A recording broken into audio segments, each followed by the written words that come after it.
Hola, ¿qué tal? Bienvenidos a la Feria Internacional del Libro Universitario en su primera edición virtual. En esta ocasión tendremos la oportunidad de charlar con el escritor Mario Bellatín, a propósito de su nuevo libro, El Palacio, editado por Sexto Piso. El Palacio es un relato profundo, dialéctico, descarnado y visceral, cuya forma y contenido hacen converger el argumento que nos propone un artista y escritor total como lo es Mario Bellatín. A nombre de la Universidad Veracruzana le doy la bienvenida al maestro Mario Bellatín. ¿Qué tal, maestro? Hola, ¿qué tal? Buenas tardes. Qué gusto de Hola, estar buenas tardes. con ustedes nuevamente. Bueno, Gracias por la pues invitación. antes de empezar a conversar sobre el libro, yo le propuse que hiciéramos una división del tema y de la forma, porque creo que es importante que hablemos antes de la forma en que está estructurado el palacio. Entonces, no sé si podríamos empezar hablando en la forma que se construye este relato, que para los lectores que accedan al libro van a llevarse un poco la sorpresa de que está construido a través de columna. No es un texto narrativo escrito en prosa convencional, sino en columna como si se tratara de un poema largo. Ese es el primer golpe de extrañamiento. Claro, hay un umbral previo que es una mancha de la hoja mecanografiada que nos muestra cómo fue construido este relato. Adelante, maestro. Bien. Bueno, para mí siempre es difícil separar el fondo y la forma, ¿no? Siempre se me presentan como iguales, ¿no? O sea, dentro de un mismo cuerpo, ¿no? Aparece como una ola, ¿no? Sí, como algo que está unido, ¿no? Tanto la forma y el fondo. Eh, y en este caso, pues este libro lo escribí el año pasado, cuando empezó suerte de encierro, y yo ya hacía un tiempo antes, había empezado a trabajar nuevamente con mi antigua máquina de escribir, ¿no? Una máquina del año 15, una Underwood, que era de mi abuelo, y con la cual empecé a hacer mis primeras cosas a los 10 años y de pronto abandoné en los años finales de los años 80, ¿no? Y luego pues, la máquina me siguió, ¿no? Sin darme cuenta y está en perfectas condiciones y advertí que había sido un error haberla abandonado, ¿no? Porque yo siento que cuando pasé de la máquina de escribir a la computadora, me acuerdo que era una Mac Classic, de pronto me convertí en alguien mucho más dinámico, me convertí en alguien mucho más productivo. Entonces, sí constaté que hay una relación entre el medio, ¿no? En el cual estás escribiendo. Aparte, para mí siempre ha sido muy importante el medio, ¿no? O sea, siempre he necesitado, por ejemplo, desde que era niño, tener un adminículo de escritura para poder llevar adelante la palabra, ¿no? O sea, nunca he escrito a mano, nunca he escrito, ¿no? Sino siempre era con la máquina o después, bueno, el teclado, luego con el notas del celular, etcétera, porque sí, eso me da como una distancia. Pero después de algunos años de ser productivo, entre comillas, me di cuenta pues que en la literatura la productividad no tiene mucho sentido, ¿no? Digo, publicar una mayor cantidad de número de libros o no es intrascendente, ¿no? Lo importante es realmente lograr hacer el libro que uno quiere hacer o que desea hacer o que tiene como una especie de idea que puede lograrse.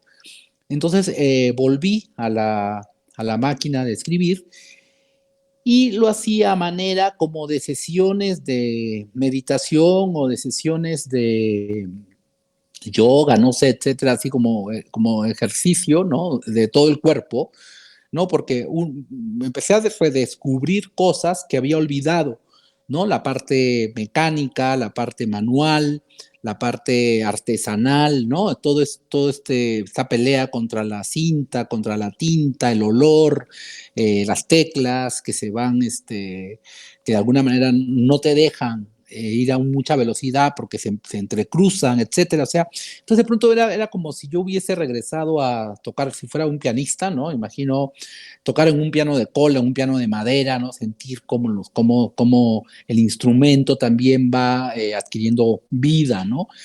A diferencia de pues una computadora, ¿no? Que es algo bastante mecánico y que incluso yo pensé, me acuerdo, cuando hubo el paso de la computadora de la máquina de escribir a la computadora, yo dije, bueno, pues ahora todo el mundo va a ser escritor. Pensé que iba a haber una proliferación de escritores, porque para mí hasta ese momento la mayor dificultad para poder llevar adelante mi trabajo era la máquina, o sea, el papel, etcétera, ¿no? Era una complicación física, ¿no? Mecánica, y después pensé, cuando todo eso iba a ser resuelto por una pantalla de un ordenador, una pantalla de computadora, pues entonces todo el mundo iba a poder escribir de una manera mucho más fácil.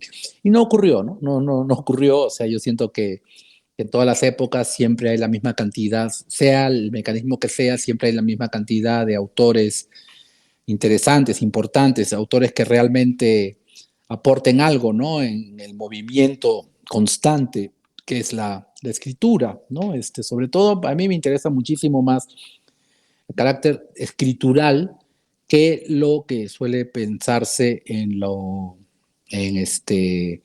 en la literatura, ¿no? Eso yo lo dejo para los otros, para los lectores, para los críticos, etcétera, preguntar qué cosa es literatura, ¿no? La academia, no sé.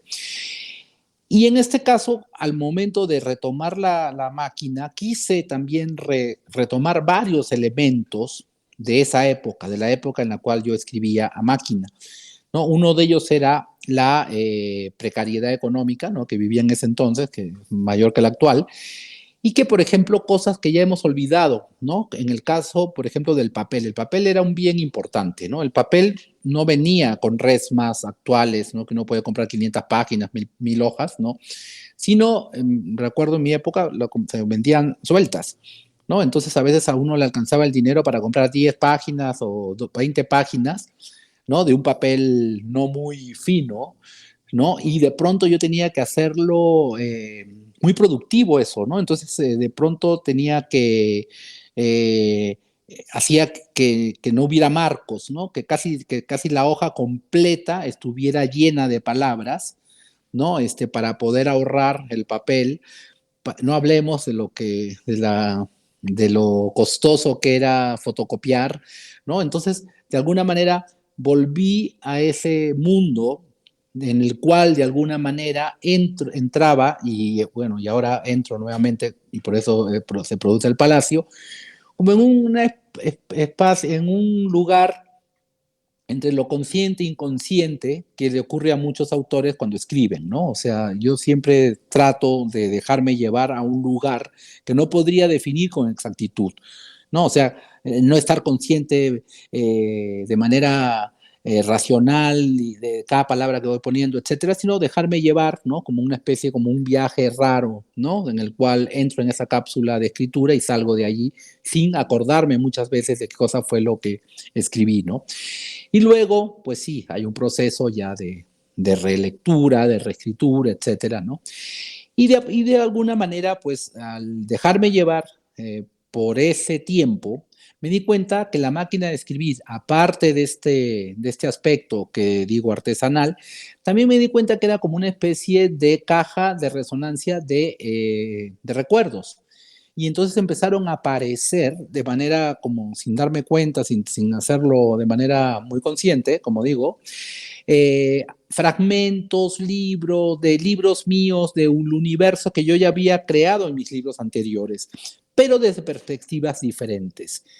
Y entonces eso a mí me parece muy interesante porque era lo que yo siempre he querido hacer. Yo siempre he querido hacer un solo libro, ¿no? O sea, pueden haber aparecido, no sé, 30, 40, no sé cuántos libros tengo, creo que 40, no sé, bueno, en primeras ediciones, ¿no? Y de alguna manera esta forma de la máquina de escribir me permitía poder tener la idea de que podía yo alcanzar ese libro único, ¿no? Y por eso es que, como bien dices, aparece en la primera página la forma original como fue escrito el Palacio, en un bloque cerrado, casi sin márgenes y con las correcciones puestas por encima, ¿no? Las X, etcétera, ¿no? Cosa que a mí me gusta mucho verla, ¿no? Ver las correcciones, ver los errores, ver la parte artesanal que está detrás de cada escritura. Pues, Pero luego también me di cuenta que como entran muchos elementos, leído de esa forma, podía ser muy agresivo, ¿no? Para un otro, un lector, llamémoslo, ¿no? Y entonces empecé a cortar las frases para que alguien pueda entrar y salir y no respetar de alguna manera esta como, linealidad.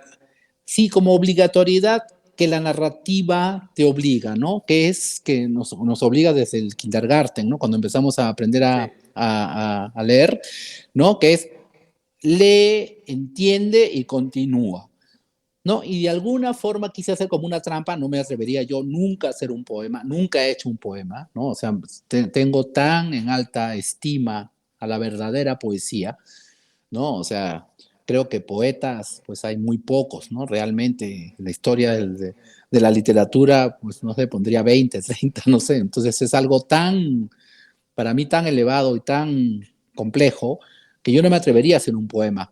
Pero sí yo creo que tomé algo de la poesía en el sentido de que alguien puede entrar y salir y puede no entender realmente a cabalidad como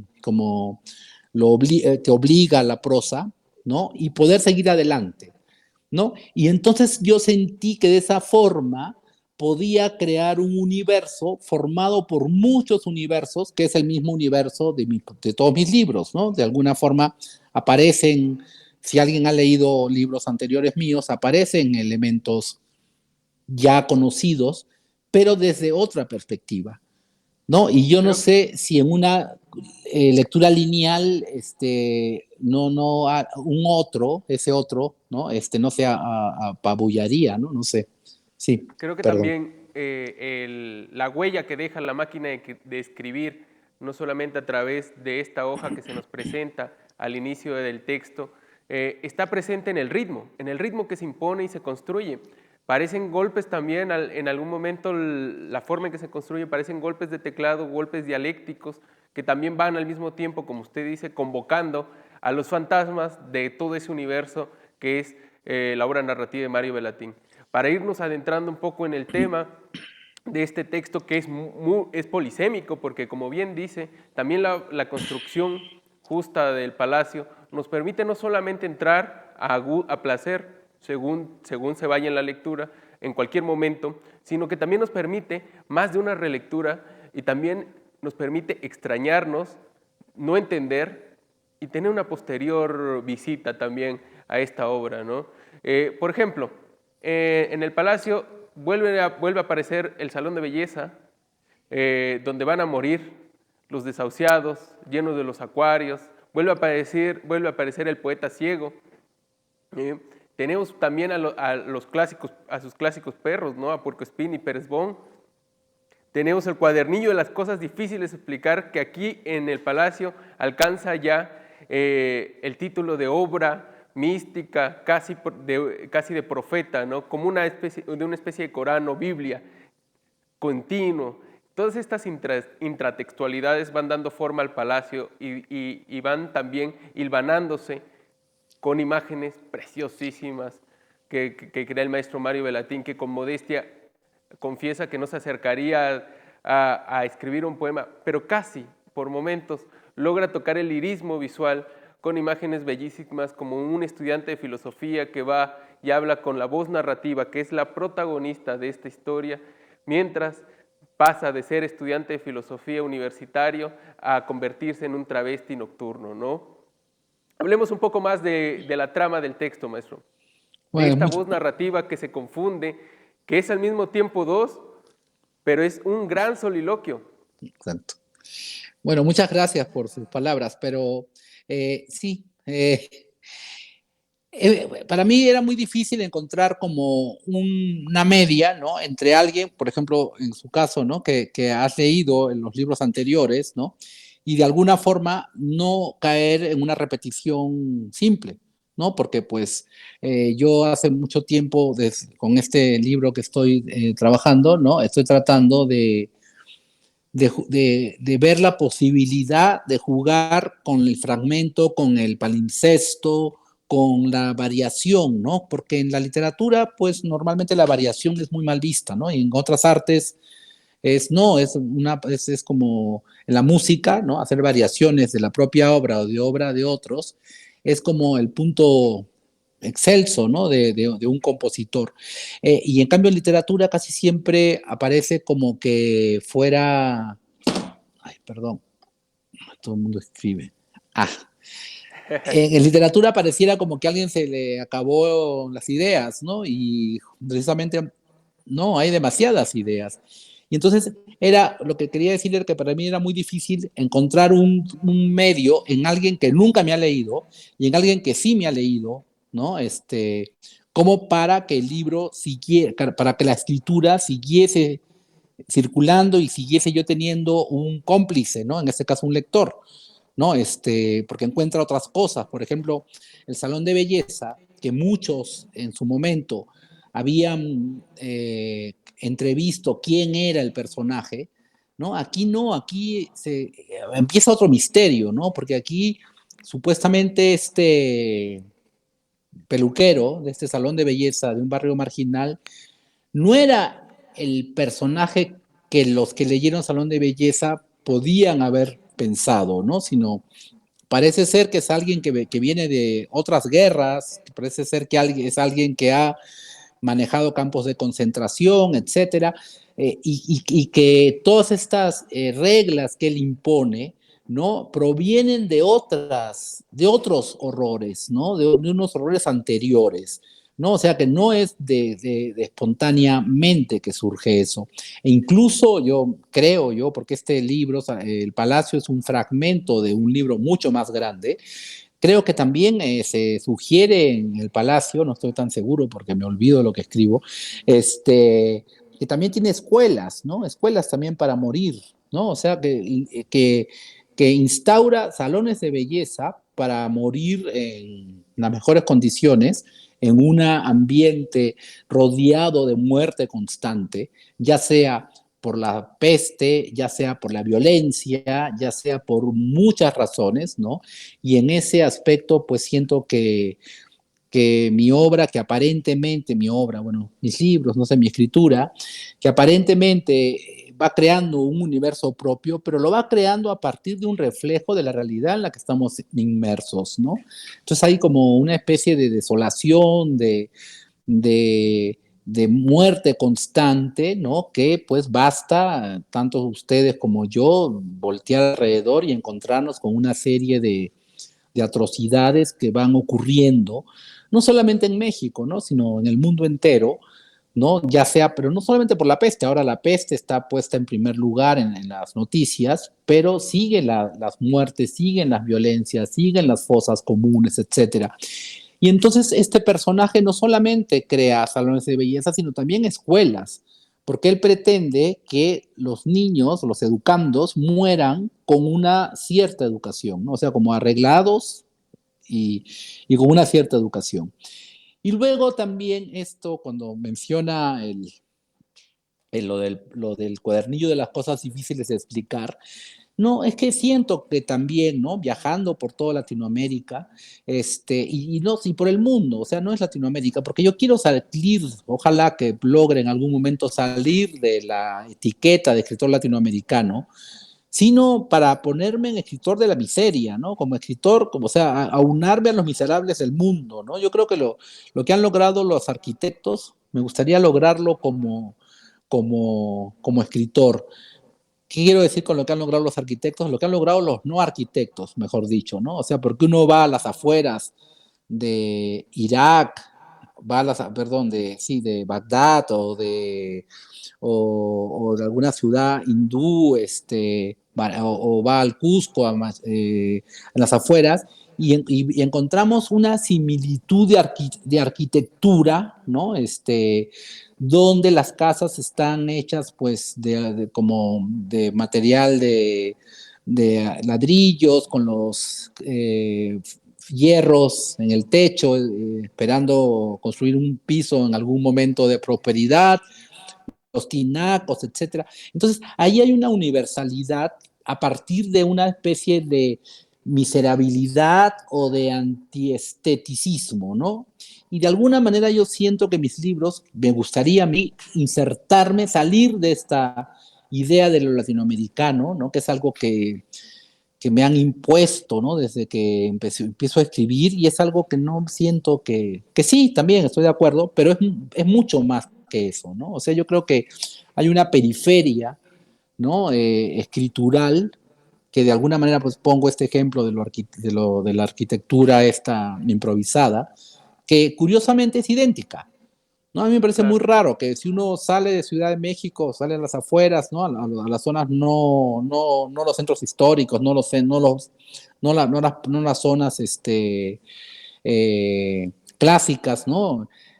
Pasa lo mismo en Jalapa, ¿no? Uno sale de sin Jalapa duda. centro, ¿no? Y va a ver lo mismo que ve en la India, que ve en Irak, que ve en Irán, que ve en Bagdad, en Cusco, en Buenos Aires, etcétera, ¿no? Entonces, con esa uniformidad es con la que yo me identifico, ¿no? Como escritor. Entonces sí me gustaría salir de esta idea de lo latinoamericano. Y sí, estamos llenos en Latinoamérica, México, Colombia. Colombia es algo tristísimo, Perú es tristísimo, Bolivia es tristísimo, Argentina es... O sea, estamos rodeados de muerte, pero de una muerte distinta a la de hace 20 o 30 años, ¿no? Esta idea del dictador, esta idea de las dictaduras espantosas, etcétera, sino es una muerte, pues, mucho más anónima, ¿no? O sea, como es una muerte sistemática, ¿no? Que llevan a cabo las mineras, que llevan a cabo por el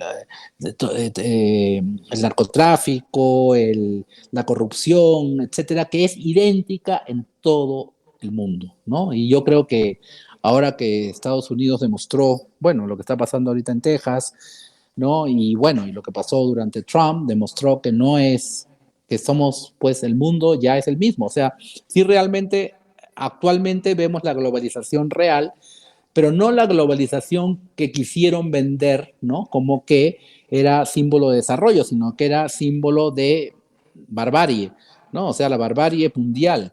Y allí es donde yo quiero estar, ¿no? O sea, presente, presenciándola, ¿no? O sea, que mi escritura sea vista desde esa barbarie que es global. Y en esa Sí. declaración de intenciones y búsqueda estética de la marginación, del horror, del ostracismo y de lo lumpen, es creo donde juega también Mario Bellattini y pone un tablero de juego. Yo quisiera plantearlo así más que como un universo. Es un tablero de juego donde Mario Bellatin arroja luz, deforma la luz a los puntos ciegos de la realidad para alumbrar esta ficción que crece entre los musgos, que crece de la misma manera que crece el fango, como está apuntado también en el texto de El Palacio, estos edificios a medio terminar derruidos, donde la voz narrativa echa en falta la presencia de el fámulo, que es la pregunta inicial que nos acerca o nos pone una vez más en extrañamiento frente a la obra de Mario Bellatín, hablándonos de un personaje ausente y siempre hablando siempre de una constante duplicidad. La voz narrativa hablándole a alguien más que luego se confunde con él mismo. La figura de esta voz narrativa y su fámulo. El místico, este fraile místico y su discípulo, siempre él contenido a los deseos perversos que le mueve también el discípulo de un pasado extraño que tampoco se nos dice, porque hay también una constante, las ausencias de certidumbres en su obra de narrativa, pues para construir todo esto que ha denominado usted universo, que hay también de este juego de otredades a lo largo no solamente del Palacio, sino de toda su obra. Sí, es que lo que me interesa a mí es decir, digo, me interesa, no como un interés concreto, así escribo para esto, ¿no? Sino que realmente pues soy una persona social, ¿no? O sea, existo en este tiempo y en este espacio y de alguna manera, sí, pero de alguna forma la, se retuerce tanto por lo que acaba de explicar, ¿no? De esta parte mística, de este juego, ¿no? Que puede ser también resumido el palacio como la dinámica del amo y el esclavo, ¿no? Como el esclavo termina siendo el amo, etcétera, ¿no? Que es algo como ya conocido, es que lo que me interesa es decirlo no de la manera como supuestamente se debe decir, ¿no? Porque de eso yo creo que hemos pecado muchísimo, ¿no? Durante los últimos 50 años, ¿no? De decir las cosas o denunciar o hablar de la realidad que nos circunda, pero decirlo de una manera como se debe decir, ¿no? Entonces yo trato de alguna manera, quebrantarlo, deformarlo, etcétera, ¿no? Que aparezcan muchas cosas como fantásticas, como que no pueden existir, etcétera. Pero no, es de alguna manera mi intención, no sé si lo logre alguna vez, de decir las cosas de la manera en la que solo yo lo puedo decir, ¿no? O sea, porque cuando las escrituras repiten las formas, ¿no? Para volver al comienzo de las formas, terminan gastándose, ¿no? Termina gastándose el discurso.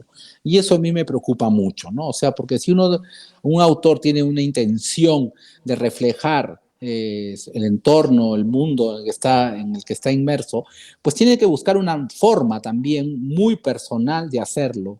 Y por lo general, pues hay una manera de decirlo y esa manera siento yo que es la que se desgasta, ¿no? Y entonces, muchas veces, de manera simplista, se puede pensar que es una escritura, la mía, por ejemplo, que es como hermética, como que funciona solo para sí misma y como que está alejada de la realidad inmediata, ¿no? Pero no, creo que no, ¿no? Creo que sí utiliza elementos que no son, los habituales, ¿no? Por ejemplo, todo este ritual musulmán, ¿no? Hay rituales musulmanes, este cuadernillo, ¿no? Que yo intento que de alguna manera sea, pues como bien dijo, ¿no? El libro sagrado, ¿no? Que necesitamos como para poder guiarnos, ¿no? Porque pues todos los discursos oficiales pues están gastados, ¿no? No solamente los literarios, esto cuando que empecé a decirlo me parece banal, también los discursos bíblicos, los discursos católicos, los discursos precolombinos, etcétera, no, no funcionan por lo visto, ¿no? Porque lo que vemos es un gran desconcierto, ¿no? Un gran desconcierto que en ciertas épocas se exacerban, ¿no? Como en el caso actual del COVID, ¿no? Y de alguna manera también está presente, pues no sé, por el libro Salón de Belleza también lo traigo nuevamente, porque hay muchas personas que están leyendo, digo, no muchas, algunas, no sé, que leen ahora el Salón de Belleza como yo había planificado que sea leído, ¿no? Que sea un libro de peste, no un libro de una peste en concreto, ¿no? O de un mal en concreto. Y por eso es que es un libro que fue adrede, construido desde una especie de distancia en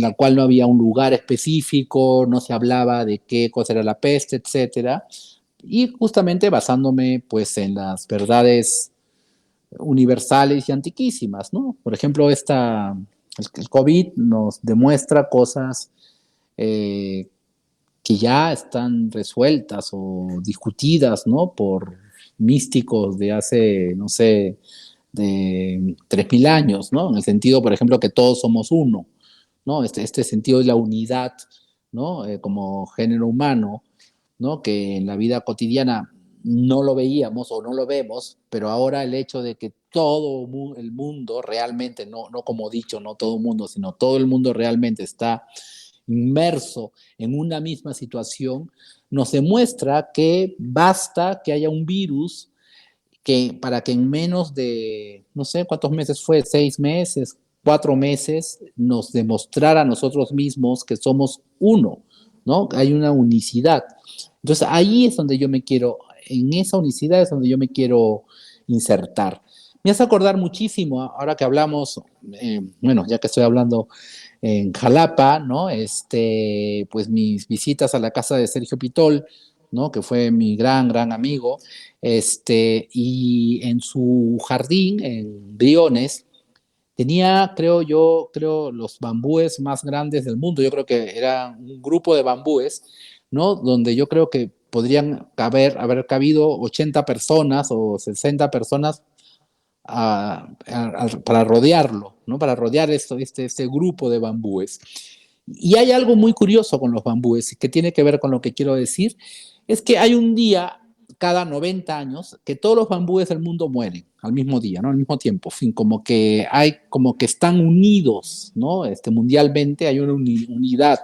Entonces también hay como una especie como de base mística que no es religiosa, ni mucho menos, pero de alguna manera como ideas que van haciéndosenos evidentes, ¿no? Cada cierto tiempo, de manera cíclica, se nos hacen evidentes, pero pues muchas veces de manera cotidiana la realidad es tan diversa y tan rápida, etcétera, que nos impide ver eso, ¿no? Y entonces yo creo que estos momentos para un autor, pues, esto puede sonar horrible, ¿no? Porque obviamente con tantas muertes, etcétera, que puede ser como privilegiados para el ojo, ¿no? Para el ojo de alguien que está pendiente de estos momentos de la realidad donde la realidad se descoloca dentro de sus propios, dentro de su propio, dentro de su propia Sistema. esencia, ¿no? Que no necesitas Ujú. tú ser alguien creativo. Es que esa idea que se tiene, ¿no? Que hemos cultivado en Latinoamérica, ¿no? De que el autor tiene que ser alguien creativo. No, el autor para mí tiene que ser alguien que tenga conciencia y que vea lo que, pues tal vez el otro no ve. ¿No? Y de alguna manera estar pendiente todo el tiempo a estos lugares extremos, ¿no? Y justamente el tiempo actual es un tiempo extremo, ¿no? Y nos da pistas como para entendernos a nosotros mismos como especie, que es lo que a mí me interesa, ¿no? No me interesa tanto, bueno, sí me interesa, obviamente, entenderme como mexicano o como alguien que vive en la Ciudad de México o alguien que vive en la Colonia Juárez, pero también me interesa entenderme como una persona, como un ser humano universal. Entonces, por ahí va un poco ese camino, ¿no? De poder ver estos espacios que aparentemente pueden aparecer como exotistas o propios de un universo hermético cerrado, pero no, eso me sirve a mí precisamente como para que podamos reflexionar sobre lo que nos va sucediendo en la vida cotidiana, pero no de la manera de la vida como, no contado como se cuenta en la vida cotidiana, porque para eso está el periodismo, está, no sé, la crónica, la crónica literaria, no sé, hay otros elementos, incluso las artes visuales, ¿no? Son mucho más efectivas, ¿no? O sea, ir con una cámara al lugar de los hechos, construir una película, no sé, es mucho más directo para poder captar fenómenos concretos. Entonces yo creo que la escritura da muchas más opciones, ¿no? En el sentido de que uno puede, eh, no sé, escarbar, ¿no? Y ver qué cosa encuentra, ¿no? O sea, no digo que lo que logre yo nada, pero es mi intención. Mi intención es incluso pues poder llegar a hacer en algún momento un libro, un solo libro, ¿no?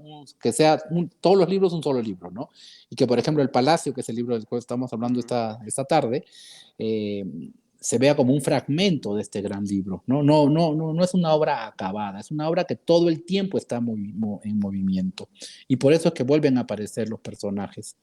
Y una obra que busca la unicidad, pero en la que constantemente se está diciendo una intención que no se logra, la de dejar de escribir, la búsqueda de esa totalidad y la censura total ya del proceso y de la pulsión de la escritura que no se logra.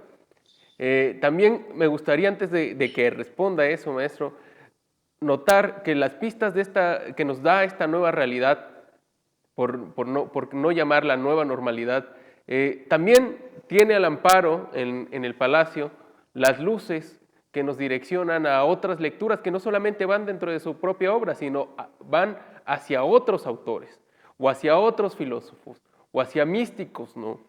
Hablemos, por ejemplo, también, ahí se menciona Orígenes de Alejandría, que se mascula, ¿no? Se menciona a Muzaffar Efendi, al escritor checo que se suicida, que es Bohumil Hrabal, ¿no? Que es una historia también que está dentro del palacio, sin estar, sin decirse, sin explicitarse. Este autor de Trenes rigurosamente vigilados, que seguramente también coincide en este tipo de rupturas de convencionalismos, de nuevas maneras de mirar la realidad y del extrañamiento. Pero partemos de estas dos cosas que menciono, esa búsqueda de la unicidad y el final de dejar de escribir una pulsión no lograda, y de estos otros autores y personajes que se adentran en el universo de Belatín.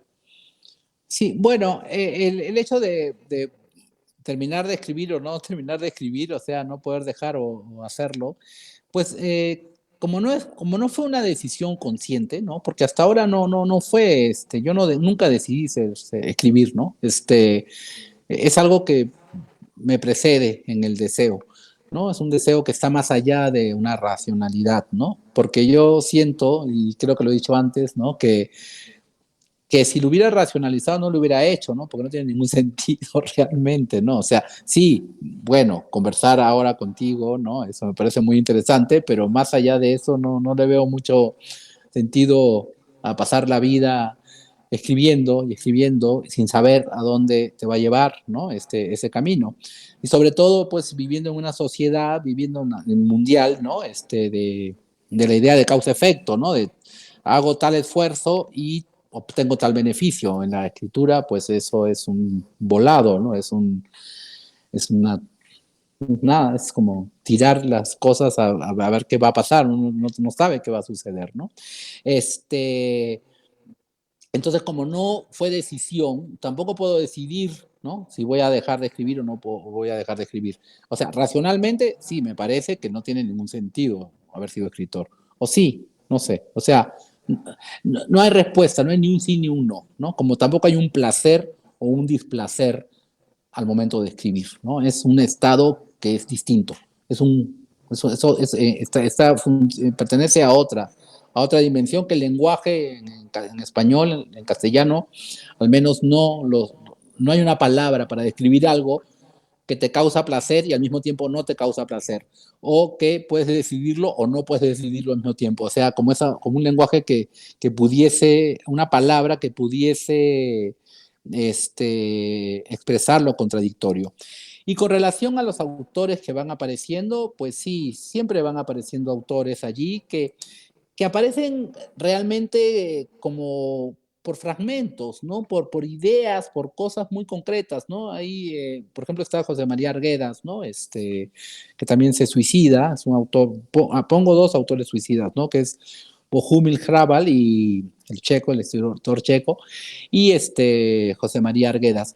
Y José María Arguedas, pues sí, escribe el diario de un suicida y se termina suicidando, ¿no? Es una cosa impresionante porque no es una ficción, ¿no? No es que yo escribo el diario de un suicida o el diario de un asesino, no, escribo el diario de un asesino y acabo el libro y asesino a alguien, ¿no? O sea, es como, y aquí pasó con José María Arguedas, porque él tenía una utopía muy grande, así como la que yo estoy planteando, que es hacer un solo libro, que es una utopía bastante banal comparada con la que él quería, que era como retomar todo un pasado, ¿no? Entender un pasado antes de los españoles, ¿no? En el caso de Perú, ¿no? Que es un autor peruano, José María Arguedas, ¿no? Obviamente.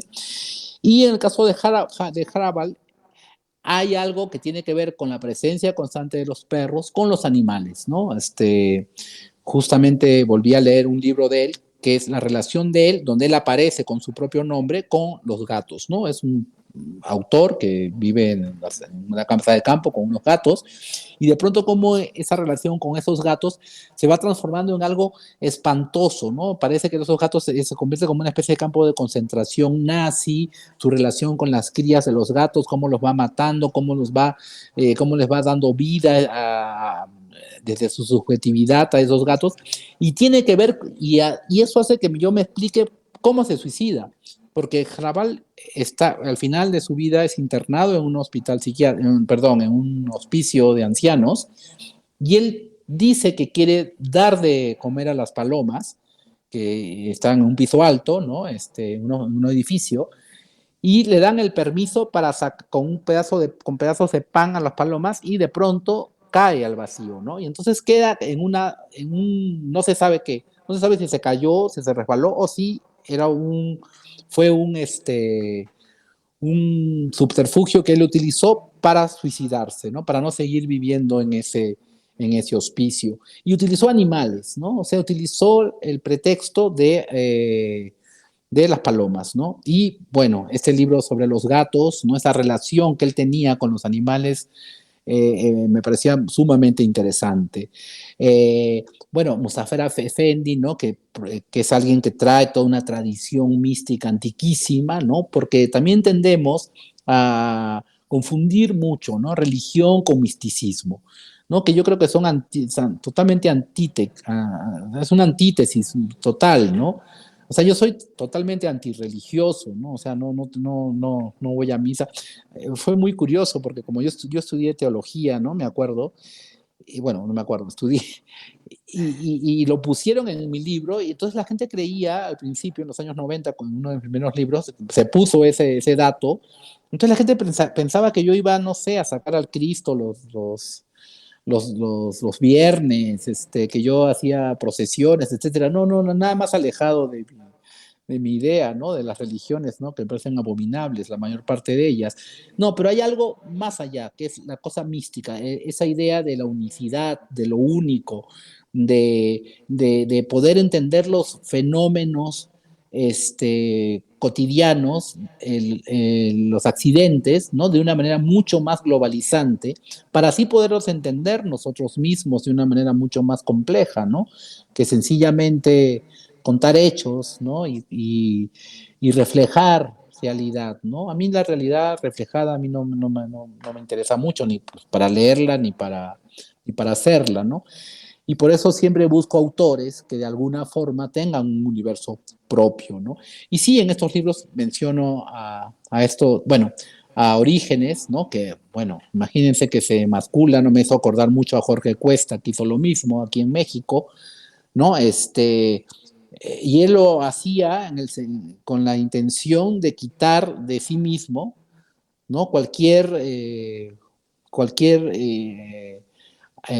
deseo, entre comillas, impuro, ¿no? Sexual, ¿no? Y eso hace precisamente que, pues, él no pueda ya seguir siendo un guía espiritual y termina arrojado al basurero, o sea, lo matan al final porque no sirve, o sea, porque al momento de mascularse, que él pensaba que era como que iba por ese camino, iba a alcanzar un grado superior de conciencia, pues fue lo que lo llevó a que ya no tuviese que no sirviese para nada, ¿no?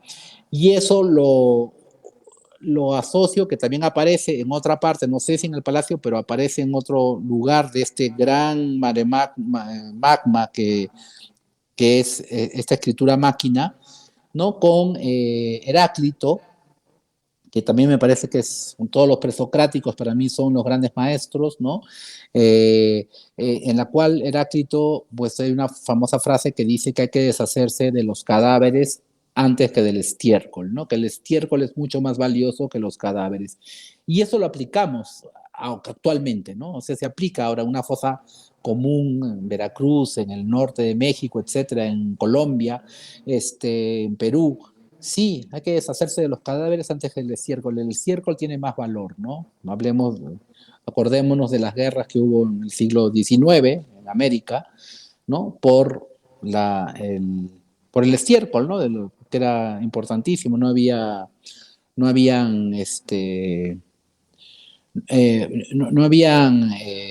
Materiales de abono. combustión, Sí, y también para la tierra, ¿no? No había abono. abono, ¿cómo se llama? ¿Qué me pasa? Sintético, ¿no? Tenía que ser Ujú. natural. Entonces hubo una gran, o sea, era valiosísimo el estiércol de las aves, ¿no? En Sudamérica, para poder fertilizar la tierra en el mundo.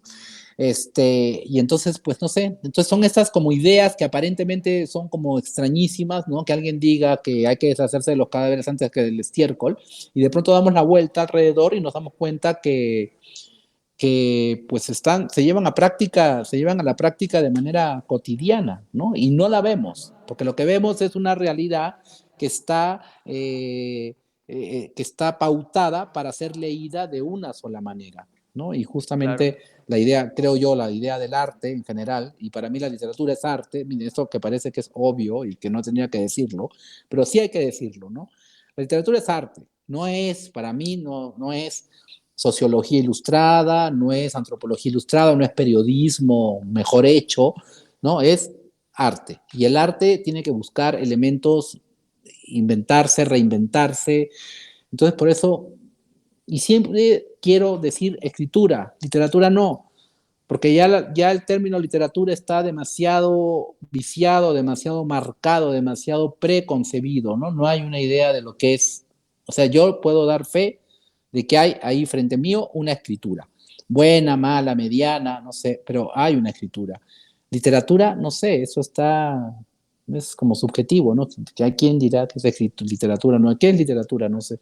Podríamos discutir mucho sobre qué es literatura o sobre también la clasificación, ¿no? De los géneros, por ejemplo, novela, ¿no? Antes Así estuvimos es. conversando, ¿no? ¿Qué es una novela? Ajá. No, yo no quiero entrar en esa discusión porque podríamos estar 5 días hablando de qué es una novela. Porque, por ejemplo, podemos poner a dos textos que de alguna manera se consideran novelas, ¿no? Que son geniales ambas, ¿no? Ay, perdón, ya me fui. No pasa nada. ¿Dónde estaré?